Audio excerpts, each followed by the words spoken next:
창세기 11장 2절에서 9절 바벨탑 이야기. 바벨탑은 영성심리학적으로 아주 미묘한 내용을 갖는 것입니다.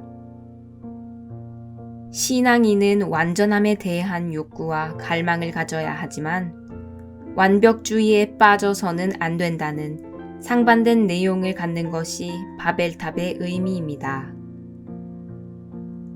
완벽주의자의 자아는 쉽게 독선에 빠집니다.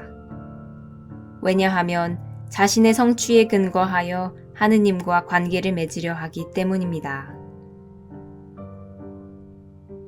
꼭대기가 하늘까지 닿는 탑을 세워 이름을 날리자는 말이 이를 대변합니다. 또한 완벽주의는 우리를 자기 몰두 속에 빠지게 합니다. 실수를 하지 않으려는 강박관념을 가지고 모든 것의 우월성을 유지하려는 태도는 자신에게만 몰두하게 하여 에너지를 소모시킵니다. 이처럼 바벨탑은 완벽주의자들이 갖는 여러 가지 심리적 부작용들을 상징하는 건축물입니다. 우리가 인생의 미성숙함에서 벗어나려는 노력이 아닌, 즉 우리 자신을 과정적인 존재로 받아들이지 않고 완벽함을 지향하는 인간으로 인식하려고 할 때 마태복음에서 주님께서 완전한 사람이 되어라 하신 말씀은 즉각적으로 해석이 왜곡될 가능성이 높습니다.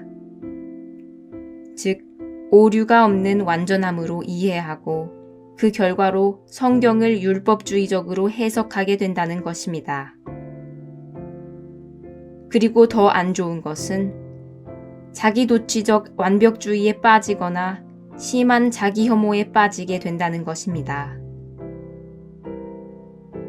자기도취적 완벽주의는 더 이상 하느님을 필요로 하지 않는 상태로 가게 되고, 자기혐오는 자기 거부를 시작으로 하느님을 거부하는 병적인 상태를 진행시킵니다.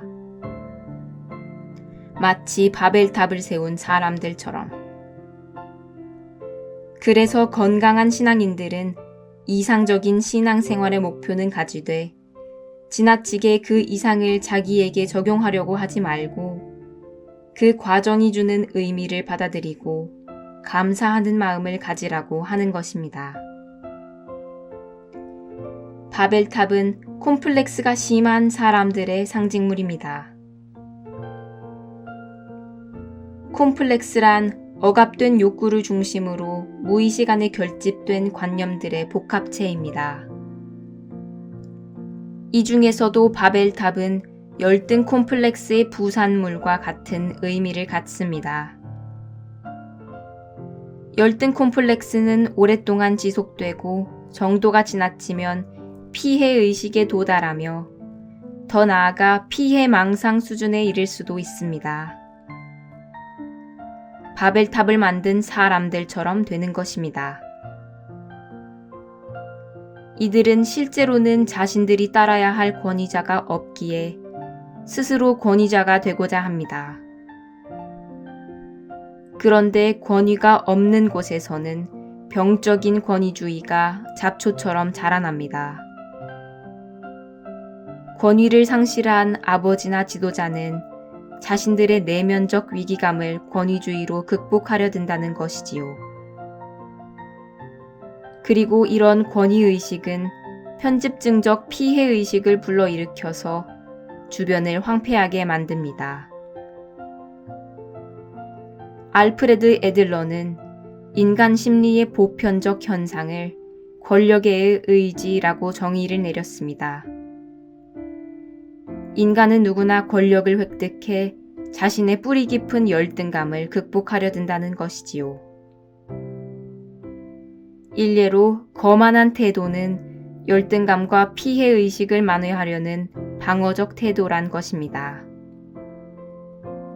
즉, 자기 기만은 내면에 자리 잡은 부정적 감정을 회피하기 위한 자구책이라는 것이지요. 이것이 바벨탑이 상징하는 또 하나의 허구성입니다. 바벨탑은 사람들을 불행과 파멸로 이끄는 상징입니다.